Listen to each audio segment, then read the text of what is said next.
Hello! Bienvenue dans Cinéphile au bord de la crise de nerfs. C'est notre troisième épisode maintenant. Troisième épisode. On est un peu là que le deuxième, mais bon, tout est réglé. Aujourd'hui, on va vous parler de l'impact de l'humain sur la nature et donc tout ce qui en découle. C'est très intéressant et surtout qu'on a une invitée d'exception aujourd'hui qui est ma sœur. Elle est très intéressante, vous verrez. Elle s'appelle Elora. Et puis comme d'habitude, on va vous présenter les films pour pas vous spoiler quelque chose ou juste vous prévenir qu'on va vous spoiler. Voilà, même si là aujourd'hui on a beaucoup de films à parler, je sais pas si on arrivera à parler de tous ou à quel point, et je vais peut-être en oublier dans le petit récap parce qu'il y en a que j'ai pas sorti ou que j'ai pas noté finalement. Mais on va commencer donc par Mickey 17 qui est sorti il y a pas longtemps, qui est réalisé par Bong Joon-ho. Voilà, qui est aussi le réalisateur de Parasite. Très bon réalisateur coréen. Aussi qui a réalisé Okja, dont on va parler parce qu'il est carrément en rapport avec notre thème. On va aussi parler de Don't Look Up, qui est sorti en 2021. Jurassic Park, Jurassic World, tout ça. Dune, vaguement. Princesse Mononoke, L'Âge de glace 2, surtout. Avatar, vaguement. L'île aux chiens, de Wes Anderson. Le robot sauvage et Wall-E, dont on a déjà parlé dans l'épisode précédent, normalement. Bon, beaucoup de choses. On va vous parler aussi de The Last of Us, mais vous inquiétez pas, il n'y aura pas de spoiler sur la saison 2 pour ceux qui n'ont toujours pas vu. Voilà, on va beaucoup se concentrer sur la science-fiction et les dystopies, parce que c'est surtout là-dedans qu'on voit vraiment l'impact de l'humain sur la nature dans les films. Donc moi, c'est Evie. Moi, c'est Daphné. Moi, c'est Elora. Et bonne écoute.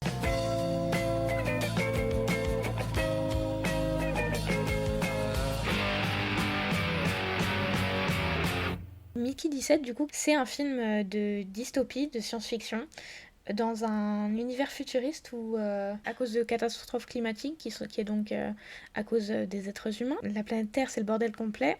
Et du coup, certains êtres humains vont dans l'espace dans l'espoir de trouver un autre endroit où vivre, finalement. Oui, donc dans Mickey 17, en gros, c'est un homme politique qui emmène tout le monde. On n'a pas précisé ça, c'est quand même un homme politique qui dirige l'escapade vers une autre planète. Ouais. Du coup, il y a ce truc de Mickey 17. En gros, c'est un gars qui meurt, qui peut mourir et revivre, etc. Et donc, il va expérimenter plein de choses. En gros, on va faire des missions les plus horribles. Ouais, on le réimprime.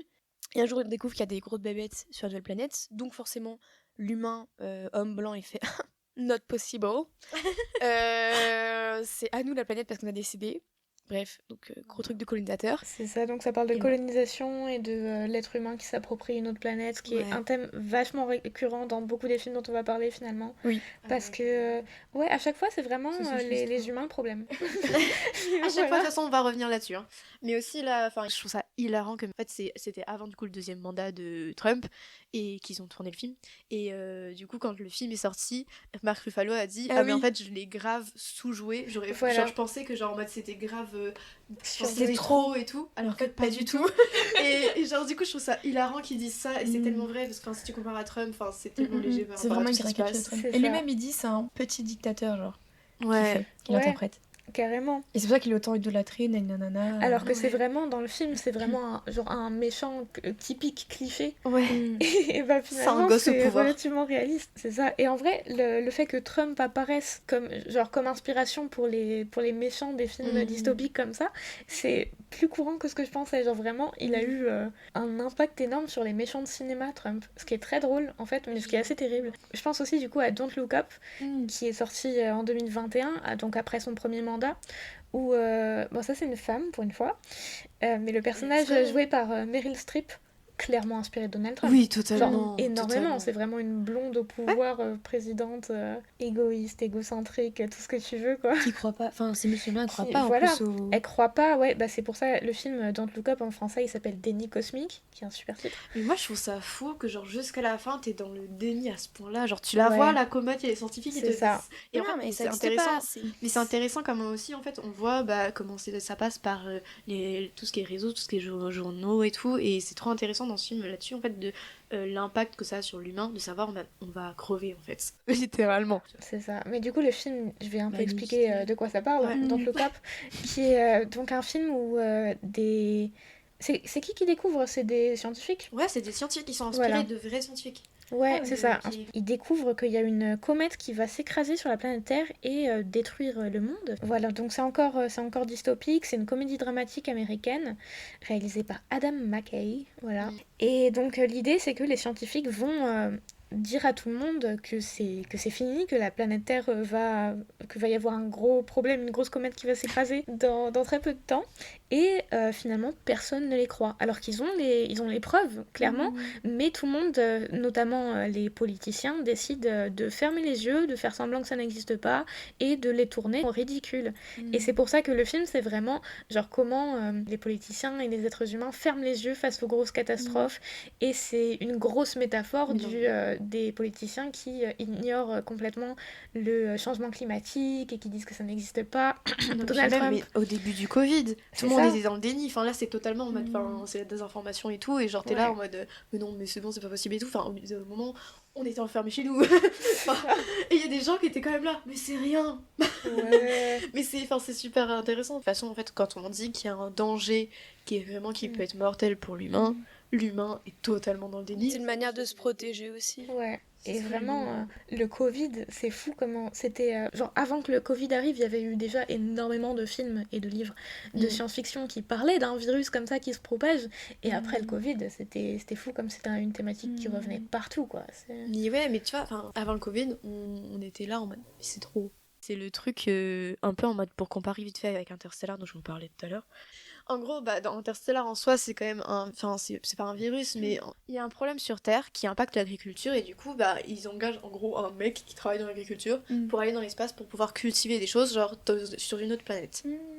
Et après, il y a toute l'histoire de il vieillit pas à la même vitesse et tout. Oulala, c'est trop triste. Oh my god. Et du coup, en fait, c'est tout un truc comme ça autour du fait que l'agriculture est grave impactée par le contexte écologique. Et je trouve ça intéressant parce que j'avais regardé du coup une vidéo de scientifiques qui parlait justement des films catastrophes et qui disait en fait est-ce que c'est un réel danger ou est-ce que c'est pas du tout réaliste. Ouais. Et ce qui est ressorti, c'est 3 films où c'est vraiment des réels dangers. Interstellar, Le jour d'après et The Impossible. C'est avec la grosse tempête, The Impossible, non ? C'est avec Tom Holland et tout. Et en fait, c'est un truc qui s'est vraiment passé sur un vrai fait qui est arrivé en Thaïlande avec la mer en fait qui a juste envahi du coup les maisons et tout. Ouais. Et il y a eu beaucoup de morts, beaucoup de blessés. Et donc Interstellar, en fait, c'est vraiment un réel danger. Et on n'a pas encore cette possibilité de pouvoir aller sur notre planète. Comme on le voit dans beaucoup de films. Dans les films, c'est toujours le dernier recours et c'est toujours la solution d'aller dans l'espace. Mais là, dans la vie réelle, ce qui fait peur, c'est genre on a les mêmes problèmes que dans les films sans la solution qui va avec. En fait, je trouve ça intéressant parce que aussi, là, on parle de plein de films qui parlent d'écologie, mais au final, faire un film, c'est pas très écolo. C'est comme ce qu'on disait, genre dans le podcast justement sur les femmes robots. Ça sert à rien juste de le montrer, il faut vraiment faire quelque chose. Et du coup, ça revient à la même chose là pour les films à propos de l'écologie, à propos de la destruction de notre environnement. Est-ce que ça sert vraiment à quelque chose de montrer là en fait on n'agit pas et surtout qu'ils nous donnent des possibilités qui n'existent pas encore. Comme c'est des films, je pense que les gens regardent ça avec un air de fiction. Mais sauf que là ils vont pas se dire c'est vrai, ça peut arriver. Mais regarde, The Impossible, c'est inspiré d'un fait réel. Oui, mais ça paraît loin, tu vois, c'est en Thaïlande. Par exemple, tu regardes ça, t'es en France, c'est déjà passé, maintenant ils ont fait un film, tu te dis pas, tu vois. Ouais, mais le jour d'après, ça se passe à New York. Et ils ont dit que c'est un réel danger, bon, pas aussi vite et pas aussi rapidement. Les gens, quand ils regardent un film, ils vont pas se dire, oh putain. Ouais. Mais je pense, parce que c'est de la fiction, les films, en fait, les gens résument les films à la fiction. Et c'est comme par exemple, ça n'a rien à voir, mais avec Yves, on a regardé un film qu'on n'a pas aimé parce que ça commence en gros, ils sont dans un train, c'est quoi, c'est compartiment numéro 6. Ils sont dans un train, c'est un gars et une fille. Donc en gros, leur amitié, voire romance, débute par un attouchement. Ouais. Et là, on en parlait avec des gens après qui ont osé la queue pour aller voir un autre film. Et la dame, elle dit, mais c'est pas la vraie vie, c'est un film. Ouais. Tu vois, et tous les trucs en fait qui peuvent arriver dans la vraie vie. En fait, comme c'est au cinéma, tu dis, mais c'est pas la vraie vie, c'est ok. Ça me fait penser à des trucs que j'ai vus sur d'autres films dont on va parler d'ailleurs, parce qu'il y a un autre thème très important par rapport à la relation de l'humain et de la nature, c'est les animaux et la maltraitance animale. Et je pense notamment à Okja, qui est un autre film donc du réalisateur de Mickey 17, Bong Joon-ho. Vraiment, ce film, il fait quelque chose. Genre, s'il te fait pas quelque chose, c'est que t'es pas humain. Ce film-là, c'est vraiment sur la maltraitance animale et sur... parce que ça raconte un peu l'histoire de cochons géants, super cochons, qui sont créés génétiquement donc dans l'intention de les manger et dans l'intention de faire de la viande super bonne, tout ça. Et finalement, ils sont élevés par des fermiers et c'est tout un truc médiatique, vraiment pour but médiatique. Sauf que nous, on suit l'histoire d'une petite fille qui a grandi avec un super cochon et qui s'y est énormément attachée et donc qui essaye de le sauver de l'abattoir finalement pour qu'il meure pas. Et donc c'est un film super émouvant qui est vraiment sur la maltraitance animale. En fait, qui se passe juste dans les abattoirs, quoi. Voilà, sur les abattoirs. Et bref, et quand j'ai regardé sur Letterboxd les reviews de ce film-là, il y avait plein de reviews qui disaient ouais, moi j'adore le porc, mais super film. Ou genre ce genre de choses. Et moi j'ai arrêté de manger de la viande à cause de ce film, en vrai, entre autres, tu vois. Grâce à ce film. Grâce à film, bien évidemment. C'est fou à quel point la fictionnalisation de ce genre d'histoire, ça détache vraiment complètement de la réalité. Ils se rendent pas compte, ouais. Mais c'est vrai que quand il y a des gens qui sont véganes sur les réseaux sociaux, qui juste donnent des recettes, etc. Ok, c'est pourquoi ils sont véganes. Ils sont trop choux, ces gens. Les gens, ils adorent répondre avec des gifs, genre de viande, ou comme trop drôle, tu vois. En fait, c'est juste que vous vous rendez pas compte que ce sont juste des vies aussi. Et quand tu vois dans le... Après, évidemment, c'est pas une propagande, soyez tous véganes. Mais juste déjà se rendre compte de la réalité. Ouais, en fait, parce que c'est pas naturel. En fait, les gens ils disent ouais, mais c'est naturel de manger de la viande. Oui, mais est-ce que c'est naturel de faire ça? Enfin, je veux dire, les animaux. C'est pas naturel de manger autant de viande là. Le problème, c'est même pas que les gens mangent de la viande, c'est qu'on est vraiment surconsommation de viande. Ouais. Et du coup, l'idée. La manière dont c'est fait. Moi, la raison pour laquelle je suis végétarienne, c'est pas parce que je pense que personne ne devrait plus manger de viande jamais de leur vie. C'est parce qu'on mange beaucoup trop de viande et c'est ma manière un peu de contribuer à ça. Bah, c'est ça. Moi, c'est parce que j'aime les animaux, je pars du concept que je ne peux pas manger un animal. Bah, après, ça, c'est ma vision du truc. Mais en plus, il y a plein d'espèces qui ont été en voie de disparition qui maintenant même n'existent plus à cause de l'humain, alors qu'à la base, Oui, en fait, trop chassé. Mais voilà, là, en fait, c'est juste la surconsommation, c'est juste l'humain. En ce qui concerne la désensibilisation face à l'abattoir et à la maltraitance animale, ce que je trouve intéressant aussi, c'est parce que tout à l'heure on parlait de fiction et de comment la fiction ça désensibilise en soi, genre pour le public, mais j'avais étudié aussi un documentaire qui est donc pas du tout de la fiction, qui en parlait des abattoirs, et donc c'était un documentaire qui s'appelle Entrée du personnel, réalisé par Manuela Frésil, ou Frésil, je sais pas comment ça se prononce.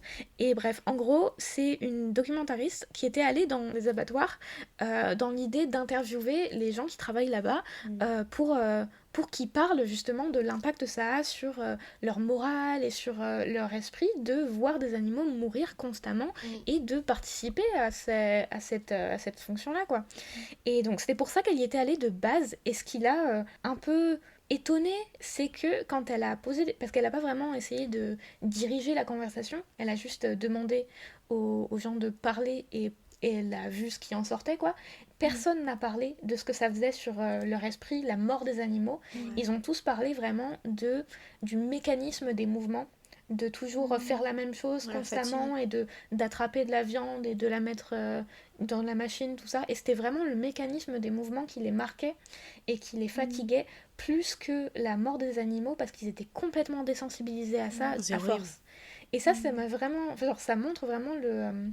En fait, ça m'a fait penser au Temps moderne de Charlie Chaplin, qui vraiment critiquait le travail à la chaîne, qui est fait vraiment pour désensibiliser et d'arrêter la pensée critique sur ce qu'on fait. Et j'ai trouvé ça grave intéressant, comme quoi dans la vraie vie, on a aussi le même mécanisme de désensibilisation qu'on a à travers la fiction, parce que juste on n'arrive pas à regarder la réalité en face, quoi. Mais encore, on revient sur le déni cosmique. Voilà, mais ouais, dans Charlie Chaplin, il y a cette comparaison en fait avec le montage parallèle entre les moutons et la sortie des usines. Non, mais oui, c'est intéressant. Et puis, en vrai, ça peut être comparé à L'île aux chiens. Ouais. Alors, L'île aux chiens. J'ai pas vu le rapport, vas-y, explique. Bah, si, en fait, j'ai fait L'île aux chiens, c'est un film de Wes Anderson. C'est un film de Wes Anderson, ouais. Qui est en stop motion et qui a... En fait, il y a des chiens qui sont envoyés sur cette île à déchets parce qu'ils ont un virus, en soi, ils sont malades. Et du coup, en fait, c'est juste une haine contre les chiens qui est formée. Alors qu'au début, c'était juste pour se protéger avant de trouver une solution. Sauf que quand l'humain trouve une solution, il y a cette haine pour les chiens qui a été tellement développée que finalement, le dictateur va décider juste de les tuer. Ouais. Oui, c'est encore l'influence. Ouais, moi je vois le rapport parce qu'il y a quand même ce truc de désensibilisation. Au bout d'un moment, en fait, on oublie la souffrance qu'on fait aux chiens qui sont sur cette île à déchets. C'est plus facile de croire une personne qui te dit les chiens, ils sont malades, ils sont pas bien, faut les éviter. Ouais. Et c'est plus facile de remettre la faute sur les chiens parce qu'il y a encore ce truc aussi, il y a le truc de hiérarchie de on est les maîtres des chiens, les chiens ils doivent nous écouter. J'ai vu un documentaire récemment sur les chats. Ouais, elle m'a raconté plein de choses sur les chats. Sur les chats. Oui, anecdote sur les chats. En gros, non mais sans rigoler, c'est encore la faute d'un homme si la peste noire s'est propagée. Premier degré. C'est une dinguerie. Cette anecdote. Donc, en gros, au Moyen-Âge, il y avait des sorcières. Les sorcières, c'est pas du tout comme on pense dans l'imaginaire collectif, c'était juste des femmes très intelligentes qui connaissaient bien la nature. Et en fait, elles avaient compris que pour être en bonne santé, il fallait avoir une maison propre. Donc c'est pour ça qu'elles avaient un balai, et elles avaient également des chats. Parce que les chats, ils font quoi? Ils chassent des rongeurs, et les rongeurs, ils font quoi? Ils apportent des maladies et des puces. Et le pape Grégoire... Merde. Un pape Qui s'appelle Grégoire. Attends, je l'avais, voilà, à force de le dire, je l'ai oublié. Il a dit non, mais les chats, c'est lié aux sorcières, donc derrière, c'est pas bien. Du coup, on vire tous les chats. Donc, il y avait beaucoup moins de chats, donc beaucoup plus de rongeurs, donc beaucoup plus de puces et de maladies, et la peste noire s'est propagée. Ah ouais. Tout ça à cause d'un homme. C'est une dinguerie, ça. Les chats auraient pu éviter ça. Mais ouais, et dans les Lochiens, d'ailleurs, tu vois aussi, tu sais, il y a les gens, en gros, il y a une rumeur sur les Lochiens, il y a une rumeur comme quoi il y a une communauté de chiens qui est cannibale. Ouais. J'adore les rumeurs. Il y a un chien, il arrête pas de... T'as entendu la rumeur? Oui, la rumeur. Il est hilarant. Et dans cette partie-là, il y en a plein qui sont handicapés, qui ont des problèmes, on sent qu'il y a eu des expériences sur eux. Mais là aussi, du coup, j'avais vu le petit court-métrage de Taiki Waititi qui s'appelle Save Ralph. Et en gros, c'est un tout petit film, genre qui dure 4 minutes. Regardez pas si vous avez la phobie des yeux ou juste que vous êtes pas très à l'aise avec la torture. Qui est très à l'aise avec la torture déjà? En gros, du coup, ce court-métrage, c'est un lapin qui raconte en gros son job. Et son job, c'est de se faire tester et tout. Et il raconte son job en mode oui, mais c'est pour que les humains ils puissent savoir si leur mascara leur fait pas trop mal ou des trucs comme ça, tu vois. Il dit des choses comme ça en mode c'est mon job et tout. Et du coup, en fait, c'est un peu en mode en stop motion, la Wes Anderson un peu. Et du coup, ce lapin, en fait, il raconte sa journée. Et à un moment donné, il arrive avec d'autres lapins, du coup, à l'endroit où il va se faire torturer. Enfin, on va lui faire tester des choses. Donc, du maquillage, tout ce que vous mettez dans vos cheveux aussi pour colorer les cheveux parfois, hein, tout ça, c'est testé sur les animaux. Avec les cheveux rouges. Non, moi c'est vegan. Oui, c'est vegan, voilà. Bref. Mais du coup, en gros, tu arrives, tu vois ce lapin, il a un truc à l'œil et tout. Il raconte qu'il a aussi des cicatrices dans le dos. Un peu à la Roquette. Hein. C'est ce que j'avais dit dans Les Gardiens de la Galaxie, si vous... Ah, d'accord. Ouais. Regardez, dans le 3, en fait, il y a aussi un truc comme ça sur la maltraitance animale. C'est trop intéressant. Ça avait l'air hyper bien. Le 3, je l'ai pas vu, il a l'air vraiment tellement mieux que le triste. J'ai pas autant aimé que les autres gens, apparemment. Genre, j'ai trouvé ça moins bien que les gens le vendaient, mais en vrai, c'était intéressant. Bref, du coup, t'arrives avec ce lapin, et ce lapin parle à Ralph en mode dis aux gens qui font le documentaire de nous aider et tout, de nous sortir de là. Et Ralph, il est là en mode oh, mais ils exagèrent. Et à la fin, tu vois, t'as vraiment la dernière image où il a l'autre œil qui est abîmé, on voit son dos et tout. Et on voit en fait, genre toute la torture du coup qu'il a vécu ce jour-là. Et tout ça, en fait, juste à cause des produits qu'on teste sur eux. Et là, en fait, c'est un petit film juste pour sensibiliser. Mais genre, l'humain n'a pas... quand t'achètes en fait un truc genre en mode Kiko ou des trucs comme ça, en fait, t'as pas du tout la conscience de ce maquillage a fait souffrir l'animal, alors que c'est totalement ça. Moi, en fait, dans ma tête, quand j'étais petite, tester sur les animaux, c'est genre, tu sais, tu mettais juste un coup de crayon, je sais pas, sur son pelage. Oh, ça fait une jolie couleur, that's nice. Et le lapin, il est comme, yeah! C'est vraiment genre, pour représenter ça, qu'il y a le personnage de Mickey 17 qui sert à tester tout et n'importe quoi. Oui, c'est vrai! Plein de sérum et de... Putain, mais oui! La transition de Zanzan! C'est vraiment, le gars, donc, il meurt sans arrêt parce qu'on fait plein de tests sur lui pour voir si c'est safe ou pas, en se disant qu'il est expendable et qu'on peut s'en passer parce que dans tous les cas il va mourir et on va le faire revivre, et il sert vraiment à faire le rôle que les animaux ont dans la vraie vie. Et c'est fou parce que dans le film on se rend vraiment compte à quel point c'est immoral parce que c'est un être humain, et en fait c'est vraiment ce qui se passe avec les animaux, et on revient un peu à la hiérarchie sociale qu'on a par rapport à l'humain et à l'animal, mais aussi par rapport à l'humain et l'humain, mais différents types d'êtres humains. Et en plus ils savent qu'il va pas se plaindre non plus, Mickey 17. Ouais, tu vois, les lapins ils vont pas se plaindre non plus, les chiens non plus, comme on disait tout à l'heure. Et oui, pour rebondir sur les lapins, dans le documentaire Animals, à un moment donné, ils vont, les personnes qui font le documentaire vont dans un, là où on teste sur les lapins, quoi, comme ce que décrivait Evie dans le court-métrage. Et tu voyais les lapins qui étaient tous entassés c'était une dinguerie, qui étaient tous entassés dans les cages et tout. Et le gars était vraiment insensible à ça, genre à un moment donné, il prend un lapin, il fait celui-là il est mort, comme si c'était une bulle, genre que c'est vraiment un être vivant qui est genre mort, quoi. Mais je sais pas si je passe trop du coq à l'âne. Du coup là du lapin au cheval, mais pardon. En fait, j'avais vu un truc sur le traitement des animaux sur les tournages. Ah oui. Et en fait surtout là j'avais vu beaucoup de choses sur les chevaux. Et par exemple dans les anciens films de guerre, il y en avait plusieurs en fait, des animaux en fait mouraient vraiment, on leur tirait dessus et tout, et ils étaient beaucoup blessés. J'ai 2 exemples. Il y en a un où en gros à un moment donné, il y a les chevaux qui doivent sauter d'une falaise. Ils ont vraiment poussé d'une falaise et il est tombé. Les 2 se sont brisés la nuque. Et ils sont morts sur le coup. C'est une dinguerie. Il y en a un autre aussi où en fait c'est vraiment un champ de bataille, et en fait pour que les chevaux soient vraiment ils sont blessés, ils ont mis en fait des fils avec, tu sais, les petites piques pour justement que quand en fait ils se prennent les pattes dedans et qu'ils tombent vraiment. Il y en a beaucoup qui sont morts, beaucoup qui sont blessés, qui ont plus de pattes et tout. C'était dans les années 40 et en fait en 66, il y a une société qui a été créée et tout, et au fur et à mesure en fait il y a le petit truc de No animals were harmed in this movie qui s'est développé. Aucun animal n'a été blessé pendant ce tournage. Sauf que tu vois par exemple dans la vidéo que j'avais regardée, il y avait des exemples en fait à la fin. Est-ce que tu peux nous dire la vidéo pour que les gens aillent la voir? Ouais, alors c'est sur la chaîne Horse History. Donc vraiment en mode l'histoire des chevaux quoi. Et la vidéo s'appelle Silent Whinies, The Abuse of Horses in Movies. Et à la fin en fait il y a l'exemple de l'Odyssée de Pi, en fait le tigre a failli se noyer. Et c'est un film qui date pas de si longtemps en soi. Le vrai tigre dans le tournage? Ouais, le vrai tigre dans le tournage a failli se noyer. Seigneur des Anneaux et le monde de Narnia avec Ben Barnes où il y a eu des problèmes avec les chevaux. Ouais. J'étais vraiment, même le Seigneur des Anneaux tu vois, j'étais un peu Ouais, c'est relativement récent en plus par rapport. Bah ouais quand même. Et alors que maintenant il y a quand même cette société où t'es obligé de faire attention aux animaux, qu'ils soient pas maltraités ou quoi. Ou à l'époque en gros genre ils élevaient les animaux du coup pour aller dans les films. Ils sont juste c'est normalisé. et tout jusqu'à ce qu'ils fassent, c'est comme les animaux qui vont dans l'espace et tout, les gens ils disent mais ils ont été entraînés pour ça. Et je pensais aussi au tourisme, par exemple les gens qui vont aller sur des dromadaires, des chameaux. Et les gens ils sont comme c'est normal, c'est une activité touristique, ou qui vont aller sur des éléphants, tout ça. Oh là là. Et moi quand j'étais petite je voulais trop faire ça, c'est comme l'équitation. Je trouvais ça trop cool l'équitation, c'est vrai qu'on nous le vend comme un truc trop cool. En fait les gens, moi on m'a toujours dit ils sont faits pour ça, c'est faux. Ouais. Même s'ils sont bien traités. Et c'est vrai que des fois il y a ce truc de oui, il y a un rapport hyper fort, cavalier, cheval, etc. Je sais pas si j'irais jusqu'à dire que c'est une forme de maltraitance. C'est une forme d'exploitation en tout cas. C'est une forme d'exploitation qui n'est pas nécessaire. C'est ça. Et de temps en temps c'est moral, de temps en temps c'est pas moral, mais dans tous les cas c'est de l'exploitation et du coup c'est très sensible. Ça me fait aussi penser à la corrida, qui est donc une autre forme d'exploitation animale avec les taureaux et qui est très très normalisée quoi, qui est présentée comme un spectacle. Enfin, ça me fait penser à un film Animal qui est réalisé par Emma Benestan qui est sorti l'an dernier je crois. Voilà, qui parle de corrida, mais qui parle de corrida d'une manière genre c'est une culture quoi.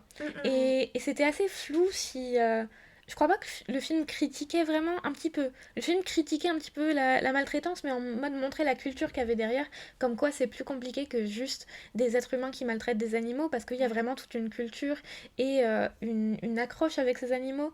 Mais c'est comme le truc en parlant de culture, dans un pays, crotte de biche, je crois que c'est en Amérique du Sud, si je me trompe pas. Vous voyez comment ça s'appelle on a les yeux bandés et on tape un truc pour avoir des bonbons. Piñata. Voilà, et il y a des piñatas faits avec des animaux vivants dedans. Quoi? Et ça c'est de la culture encore. Actuellement ou... Je crois que c'est encore actuel, je l'ai vu très récemment et c'est de la culture. Et en fait je comprends le truc de c'est la culture, nanana. Il y a des choses qui peuvent être trop bien dans la culture, hein. Je sais pas, genre tu vas avoir des musées, et voir un animal se faire torturer parce que c'est juste... En fait je sais pas, la culture, d'accord, mais il y a des choses, enfin faut savoir évoluer. Ouais, le rapport avec la culture, ça me fait penser à un truc que j'ai vu en cours encore, dans mon même cours de documentaire d'ailleurs, à partir des années 20 et puis encore dans les années 40 avec Jean Rouge, tout ça. Il y avait aussi vraiment cette question de comment représenter une culture sans avoir le côté domination colonialiste, en sachant que le cinéma est lui-même quelque chose de très colonial. Et genre, il y avait Nanook l'Esquimau de Robert Flaherty qui est sorti en 1922, et je sais tout ça de tête parce que j'ai révisé, où il y avait vraiment cette idée donc du réalisateur qui essayait de montrer toute une communauté donc d'Inuits, en essayant d'éviter toute cette partie colonialisme et de montrer vraiment la culture qu'il y avait derrière, en faisant comme si la caméra faisait partie du groupe d'Inuits et les regardait pas d'un point de vue extérieur. Cette manière de faire et de montrer une culture, c'est vraiment quelque chose qui a énormément influencé donc dans les années 40 Jean Rouge, qui lui aussi genre, aimait beaucoup filmer des tribus africaines. Et donc il y avait vraiment cette question de comment les montrer sans mettre ce regard extérieur sur eux.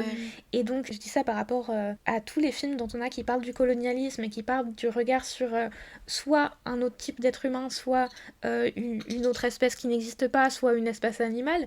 Et donc c'est intéressant je trouve de voir la manière dont ces différents films, que ce soit du documentaire ou de la fiction, font pour représenter soit l'égalité, soit le regard supérieur. Ouais, ça me fait penser à ce que tu dis à l'émission Voyage en terre inconnue. J'ai pas beaucoup regardé, mais à chaque fois justement je suis un peu en mode donc ils vont voir, voilà, c'est des peuples isolés. Est-ce que justement il y a pas un peu ce regard de blanc? En fait c'est ce truc de on découvre un nouvel univers, nanani nanana.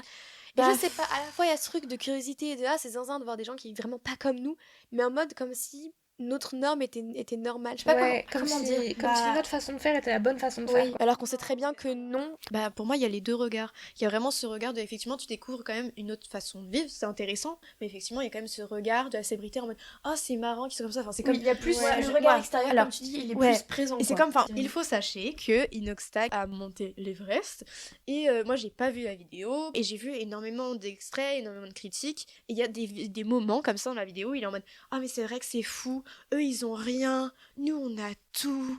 Et genre, c'est des trucs comme ça. Et je suis en mode, c'est vraiment cette même réflexion des célébrités en fait qui réalisent les choses, mais genre tard. Et en fait, c'est fatigant de voir un peu ça en mode. Mais en même temps, c'est vraiment ce qu'on reprochait tout à l'heure au film de fiction qui désensibilisait et qui était fait pour que les gens se rendent compte des problèmes et qui au final, personne n'y portait attention.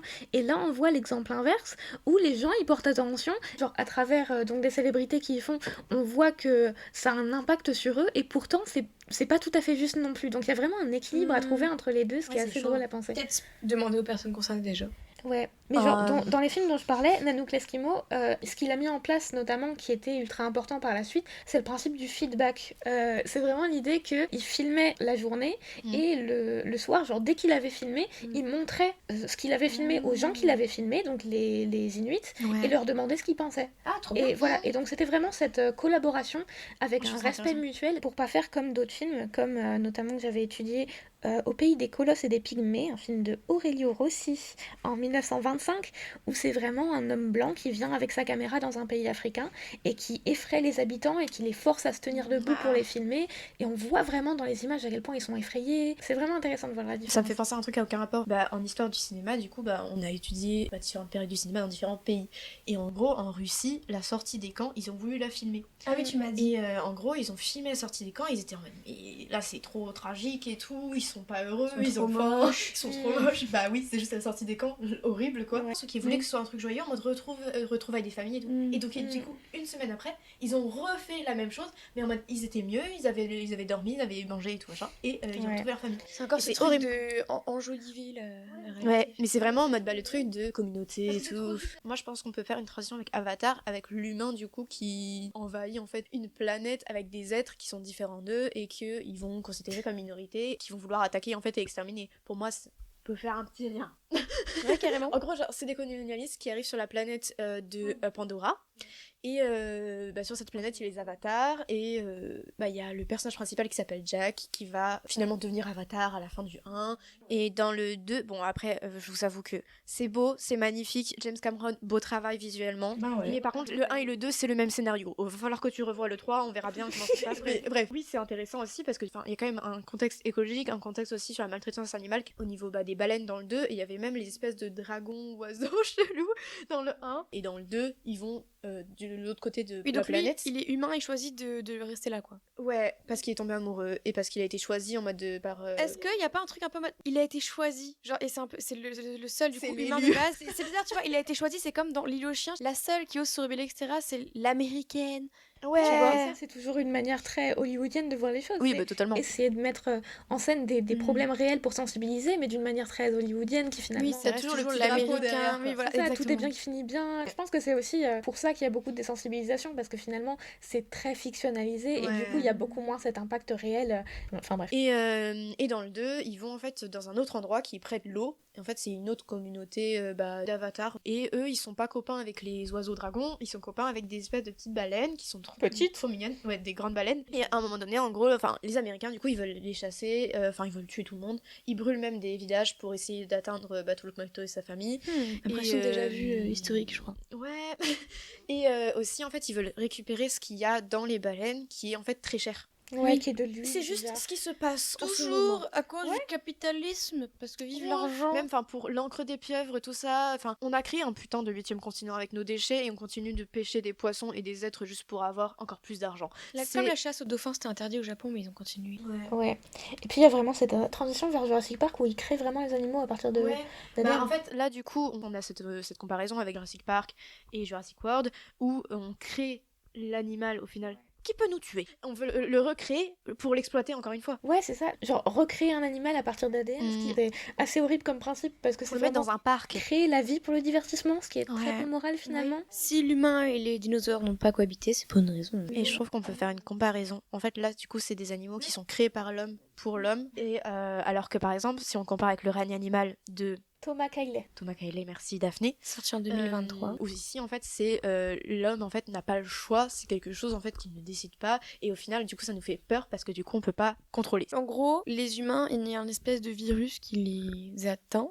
C'est encore pas une trop fois. comment on sait. Ouais, encore un virus. Et en même temps, virus, ça paraît tellement en mode méchant. Tu sais, t'as un truc de oui, virus. le terme virus est méchant. On l'a utilisé en ouais. SVT à l'époque. Et en fait, il se transforme en espèce de plein d'animaux. Il y en a qui se transforment plus en oiseaux. Et donc, c'est des mi-humains, mi-animaux. Et ouais, c'est une mutation qui fait peur parce qu'on connaît pas du tout. Forcément, l'humain est effrayé et son premier réflexe, c'est de détruire. On a peur de ce qu'on connaît pas. Son premier réflexe, c'est de détruire.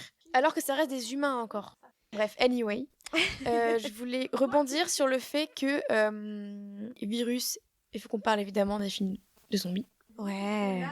T'as ce truc qui revient de l'isolement, en mode comme dans l'île aux chiens. En mode, on va isoler cela le temps qu'on trouve le virus, et une fois qu'on a trouvé le virus, finalement, en fait, non, on a trouvé une solution. Et ça, Covid, confinement, on était Covid. C'est un impact écologique aussi énorme. Par exemple, du coup, le Covid, alors j'ai les informations sous les yeux. On peut voir que la baisse marquée des déplacements, parce qu'évidemment, on ne pouvait plus sortir, il y avait le télétravail, etc., a permis à de nombreuses régions d'enregistrer une chute de la pollution de l'air.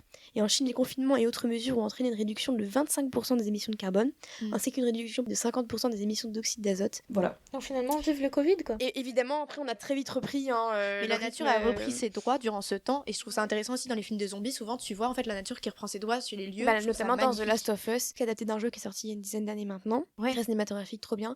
Et d'ailleurs, le virus de The Last of Us et dans plein d'autres, même les virus dans Dernier train pour Busan, c'est naturel, c'est des animaux de base. On voit un cerf au début, je me souviens bien. Et dans The Last of Us, c'est un champignon qui mute. Pour moi, c'est la nature qui reprend ses droits. Tu vois qu'il n'y a plus de voitures, il n'y a pas de pollution, parce qu'il n'y a pas d'activité humaine. En plus, pareil, c'est comme l'écologie. Les scientifiques, ils avaient prévenu. Ils ont fait, il y a un truc bizarre un peu. Ça, je trouve ça trop intéressant parce que les scientifiques, en fait, maintenant, on se lasse en fait des infos des scientifiques à la télé. L'impact est moindre au fur et à mesure qu'on voit les infos.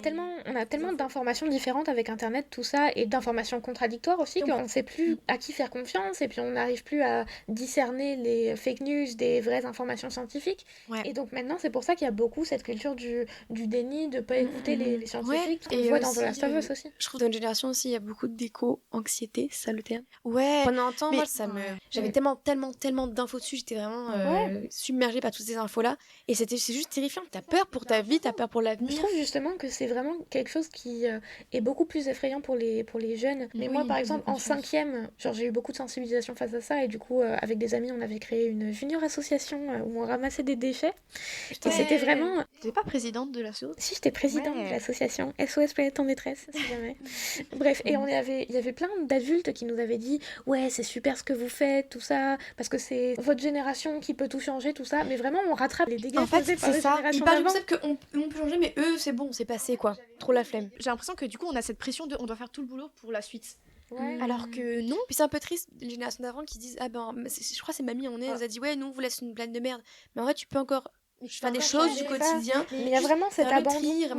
C'est trop triste de baisser les bras comme ça. Ce qui est vachement intéressant, c'est que dans beaucoup des films dont on a parlé, le personnage principal, c'est souvent soit un enfant, soit quelqu'un de très jeune qui milite, quoi. Il y a un truc un peu d'innocence. C'est ça, c'est quelque chose d'innocent, c'est quelque chose comme quoi, si un enfant parle, ça va plus toucher. Genre dans Okja, dont on a beaucoup parlé, dans l'île aux chiens, une enfant, on voit vraiment comme quoi les médias et les gens qui veulent vendre ce super cochon comme nourriture veulent se servir de l'image de la petite fille, parce que le fait que ce soit un enfant, ça sensibilise beaucoup plus. Et je pensais aussi à Mononoke, c'est une enfant aussi, Princesse Mononoke. Nausicaa aussi. Les deux sont des films de Miyazaki. Miyazaki qui milite énormément du coup sur ce contexte, en tout cas écologique. Ces films sont très intéressants. C'est sorti quand? Mononoke, c'est sorti le 12 juillet 1997. 97, ok. Nausicaa, c'est fin 80, je crois. Mononoke, en gros, c'est une fille qui a grandi avec des loups et en fait, l'humain veut tuer en gros les êtres de la forêt pour pouvoir exploiter quelque chose qui est dans la forêt parce que ça rapporte de l'argent. Toujours le même scénario en soi. Vraiment. Nausicaa, on vous a déjà un peu résumé tout à l'heure. Contexte. En gros, il y a des gros insectes géants dans la forêt. Et là, les humains, ils veulent détruire la forêt. Et donc les insectes qui sont dedans parce qu'ils ont peur, en gros. Et Nausicaa fait mais vous êtes con ou quoi, c'est grâce, en fait c'est dans ce là ils protègent la forêt et c'est grâce à la forêt que les humains ont de l'eau. En fait ça revient souvent je trouve dans les dessins animés, même tu parlais de Bambi et tout, la forêt qui brûle, dans énormément de dessins animés ça revient en mode, un peu en mode, je sais pas, c'est banalisé. Et même, enfin, aussi on a trop banalisé le truc de, il y a plus beaucoup d'ours blancs, enfin vraiment en mode c'est... Ouais. Et dans l'âge de glace, ils en parlent de ça aussi, dans l'âge de glace 2 notamment. Tout le deuxième film qui s'appelle The Meltdown, où le titre québécois c'est La Fonte, donc c'est la fonte des glaces littéralement. Toute l'histoire c'est vraiment les différents animaux qui vivent donc... dans l'âge de glace, voilà, qui doivent partir parce qu'il y a la glace qui fond, et c'est vraiment un super film, je trouve, sur la représentation des changements climatiques, et de... Enfin, comme c'est un film pour enfants, un film d'animation, on a vraiment les animaux qui parlent, les personnages auxquels on a été vraiment attachés avec le premier film déjà, qui subissent les conséquences des actions humaines. Bah là encore, dans l'âge de glace, il y a encore rien avec un bébé, non? Ouais, bah du coup là, on peut relier à l'innocence. Il y a Diego, il y a Sid et il y a le mammouth, et c'est les principaux, et ils ramènent juste le bébé aux humains. En fait, de toute façon, ça va soit être un homme, l'homme sauveur, voilà, l'homme sauveur, ou l'innocence qui en fait va faire réaliser aux adultes et tout ce qui se passe. Voilà, la nouvelle génération qui se rebelle. Oui, c'est ça. Parce que dans Okja, oui, c'est un groupe de jeunes militants. Les rebelles. Ouais, les rebelles. Globalement, ils ont fondé un groupe militant pour sauver des animaux. Et donc, ce qui est censé être les gentils de l'histoire. Et pourtant, ils sont quand même représentés, genre pas comme des gens parfaits, quoi. Et on voit que eux aussi, ils ont leurs problèmes, et que eux aussi, finalement, ils ont peut-être des intentions un peu biaisées. Et il y a un moment qui est vraiment un mini-moment dans le film. Quand on les rencontre au tout début, on a l'un des membres du groupe qui manque de s'évanouir, quoi, parce qu'il a rien mangé depuis beaucoup de jours. Et les gens disent, ouais, il veut pas manger parce que toute nourriture est exploitative, finalement. Et que, genre, même si tu manges vegan, ou même si tu manges quoi que ce soit, il y a la pollution des tracteurs qui ramènent les aliments de l'autre bout du monde, tout ça. On peut pas y échapper de toute façon. Et c'est ça, et l'autre, il refuse complètement de manger parce que toute nourriture est exploitative. C'est très extrême, quoi. Et c'est vraiment pour montrer que c'est terrible, mais on peut pas éviter cette pollution et cette maltraitance complètement, cette exploitation, parce qu'il y a toujours un problème quelque part. Ouais. Parce qu'on est obligé de contribuer à ce système, entre guillemets. Oui, on n'a pas le choix. Si t'es un peu marginalisé, parce que tu dois faire de l'argent, parce que tu dois vivre, en fait, tu dois survivre, c'est même plus vivre. Et c'est pour ça qu'on peut pas critiquer tout le monde pour pas que le monde entier soit vegan. Mais moi, je suis pas vegan, je suis végétarienne, mais pas vegan. Parce que on vit tellement dans un système que c'est très compliqué d'en sortir, quoi. Ouais, et c'est impossible d'en sortir complètement, mais même c'est très compliqué de s'éloigner des normes et de... Parce que même, genre, c'est très compliqué d'aller dans des restaurants, c'est très compliqué d'aller manger avec des fois, il n'y a pas du tout de... Il y en a de plus en plus. Et c'est très compréhensible pourquoi beaucoup de gens ne veulent pas / ne peuvent pas devenir végétarien ou vegan. Mais même en mode du coup les légumes et tout, enfin la façon dont c'est fait, c'est quand même grave polluant. Le système agricole est quand même grave bancal. Ouais. Ça me fait penser à un épisode spécifique d'une série que j'aime beaucoup. Et la série en elle-même parle pas forcément énormément de l'écologie et tout ça, mais il y a un épisode auquel je pense. Donc la série s'appelle The Good Place. Et donc, le principe de la série, c'est sur la vie après la mort. Et en gros, il y a un paradis et un enfer. Le paradis s'appelle The Good Place et l'enfer s'appelle The Bad Place. Et donc, après ta mort, tu vas soit dans The Good Place et soit dans The Bad Place. Et il y a un épisode dans la saison 3 où les personnages principaux essayent d'étudier un peu le principe de classification entre The Good Place et The Bad Place. Qu'est-ce qu'il faut faire pour aller dans The Good Place. Et bref, c'est un système de points, en mode chaque mauvaise action que tu fais sur Terre est genre décomptabilisée de tes points, et si tu arrives dans un système de points négatifs, tu vas en enfer, globalement.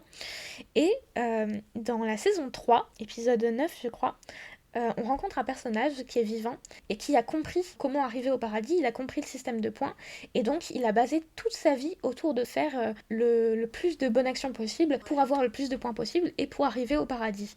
Et donc lui, ce qu'il fait, c'est que il mange rien du tout à part ce qu'il fait pousser dans son jardin, et même ça, genre dès qu'il y a des gens qui lui demandent de lui voler globalement sa nourriture, il dit oui parce qu'il faut faire des bonnes actions et il faut qu'il soit parfait sans arrêt pour avoir des bons points. Et finalement, il est complètement malheureux parce qu'il vit pas du tout sa vie correctement, malgré le fait qu'il essaye d'être absolument parfait sur tous les niveaux, ce qui montre vraiment à quel point c'est pas possible. Et à un point qui a encore un plot twist dans The Good Place. À un moment, il réalise que ça fait des décennies, voire des centenaires, que personne n'est arrivé à aller au paradis, parce que chaque action qu'on fait dans la vraie vie a un impact négatif sur quelqu'un d'autre, ou écologique, ou sur les animaux, ou sur d'autres gens dans d'autres pays, enfin bref. Tout ce qu'on fait a un impact négatif quelque part, donc c'est impossible de vivre sa vie complètement moralement. Ouais, mais cette série de toute façon elle est trop intéressante parce que enfin vraiment ouais, c'est ce truc de qu'est-ce qu'il faut faire pour aller dans The Good Place, sachant que les gens qui sont allés dans The Good Place ont vraiment fait des trucs de fou, et sinon il y a presque tout le monde qui va dans The Bad Place. Et c'est trop intéressant, ouais. Et c'est aussi pour montrer que, genre, avant, il y avait plein de gens qui arrivaient à aller dans The Good Place au paradis parce qu'il y avait beaucoup moins d'exigences. Beaucoup moins d'exigences et beaucoup moins ce système d'exploitation. Mais que dans la société dans laquelle on vit actuellement, c'est plus possible parce que tout est tellement une exploitation d'autres choses et c'est le capitalisme, quoi. Globalement, tout revient à ça. Mais de toute façon, enfin oui, l'humain aura forcément un impact mauvais sur la planète, peu importe ce qu'on fait. Est-ce qu'il y a des films positifs, écologiques ou pas? Avec un peu une touche d'espoir à la fin? Bah la plupart. Franchement, j'ai envie de dire, la plupart, c'est vraiment... mais c'est parce qu'il y a cette histoire hollywoodienne, quoi. La plupart, ça finit bien, ou alors la plupart, c'est... Mickey 17, c'est grâce à la dame. Comment elle s'appelle? Elle s'appelle Nasha. Nasha.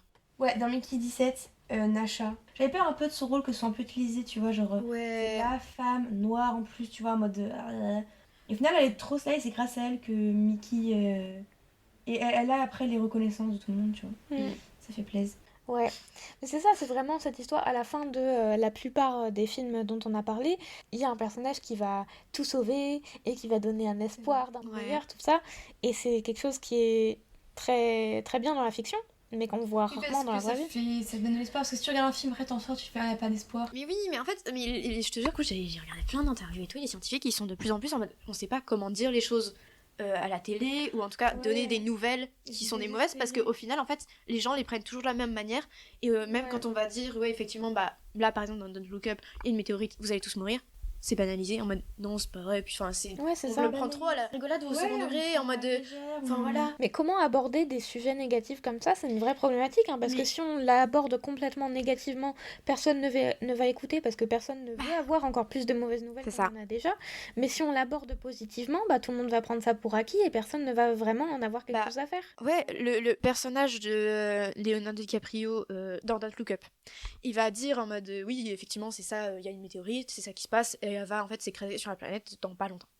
Et il y a un journaliste qui dit ouais j'espère que ça pourra s'écraser sur la maison de mon ex-femme et tout, nanani nanana. Il rigole. Et en fait la Jennifer Lawrence va du coup s'énerver au bout d'un moment en mode on va tous mourir. Et du coup c'est les deux extrêmes, et aucun des deux n'est vraiment pris au sérieux. Et il y a seulement à la fin quand les gens voient la météorite qui arrive et tout, ils sont en mode c'est le moment. Dès que quelqu'un s'énerve, encore plus quand c'est une femme, elle est encore moins prise. Ouais, forcément, il y a grave. Dans Don't Look Up, il y a vraiment cet aspect très féministe de on n'écoute pas les femmes. C'est ça qui est marrant, c'est que du coup, aussi, dans tous ces films, il y a à la fois de la vérité et de la possibilité, mais il y a aussi des choses qui sont totalement fausses. Et même les gens qui essayent de faire des documentaires, quand t'as dit, ils n'arrivent pas forcément à faire un truc genre très neutre. Et ça me fait penser à un film qu'on avait vu au Festival Premier Plan. À Angers. Quelques années. À Angers, oui. Fais la promo. Un film qui s'appelle Women at War, qui est un thriller islando-franco-ukrainien. Wow. Il est vraiment bien. Vraiment bien, réalisé par Benedict Erlingsson, avec 2 S. Bref, et ça montre un personnage qui est en Islande, qui prépare des sabotages de lignes à haute tension, donc les lignes électroniques, là je sais pas exactement comment ça s'appelle. Elle va essayer de tout saboter pour militer, et donc elle va être recherchée par la police parce que c'est illégal tout ce qu'elle fait, mais le film pose vraiment la question, c'est quoi la bonne manière de militer, c'est quoi la bonne manière de changer les choses, parce que ça c'est illégal quoi. Mais il n'y a pas forcément de bonne manière, mais je pense qu'il y a quand même des actions qu'on peut faire, même si on a très peu en gros d'influence ou quoi, on peut faire des petites actions qui paraissent débiles, mais quand tout le monde les fait en soi, c'est quand même important. Et en même temps, oui, parfois il faut faire des grosses actions, des fois il y a des choses qui peuvent paraître un petit peu incompréhensibles et complètement folles, mais par exemple le droit de vote pour les femmes, il n'est pas venu en faisant des petits trucs chez soi, tu vois. Non, pas. Il n'est pas venu en disant « Oh, ce serait bien qu'on vote », il est vraiment venu parce qu'on s'est battu et il faut se battre. Bah c'est ça. Même si ça peut paraître, on a l'impression que c'est foutu. Par contre, arrêtez de faire des choses genre des voyages humanitaires et tout qui finalement, en fait, vous prenez la bouffe des gens là-bas, vous prenez des lieux et tout, juste donnez peut-être de l'argent aux assos plutôt que d'utiliser cet argent pour faire le voyage qui va finalement pas du tout améliorer la vie des gens là-bas. Enfin, vraiment, réfléchissez avant de faire les choses. Qu'est-ce qu'on avait dit aussi? Là, on n'a pas du tourisme. Évitez tout ce qui est attraction animale de manière générale. Tout ce qui est zoo, tout ce qui est aquarium. Au Japon, il y a énormément de bars, par exemple, d'animaux exotiques. Genre, t'as des suricates qui sont en laisse. Il faut éviter tout ça. Alors oui, ça peut paraître rigolo vendu comme ça, surtout quand t'es avec des enfants. Mais en réalité, Bah c'est ça, en fait, les enfants, c'est trop banalisé. Si c'est trop banalisé dès que t'es enfant et que tes grands-parents veulent pas te dire arrête de taper sur les vitres, par exemple, ou genre même, tu sais, il y a des enfants, ils tirent sur la queue des chiens et tout dans la rue. Non, faut vraiment ayez de l'autorité sur vos enfants. Et enseignez-leur le consentement, parce que ça marche aussi sur les animaux. Enfin, ouais. C'est des choses comme ça, en fait, tu te rends pas compte de l'impact qu'il y a derrière. Genre, oui, tu vas avoir des jolis lions, d'accord, mais qu'est-ce que c'est l'impact derrière? C'est comme maintenant, dans les cirques, il n'y a plus d'animaux. Encore. Tu vois, c'est un big truc ça. Alors évidemment, t'es pas obligé d'être végétarien, il y a des gens qui ne peuvent pas, c'est pour des raisons de santé. Mais par exemple, tu t'es enseigné de où vient ton rouge à lèvres, par exemple. Ouais. Il y a des magasins type Avril où voilà, c'est plus écolo, etc. Ouais, allez à Avril. Ouais, c'est ça.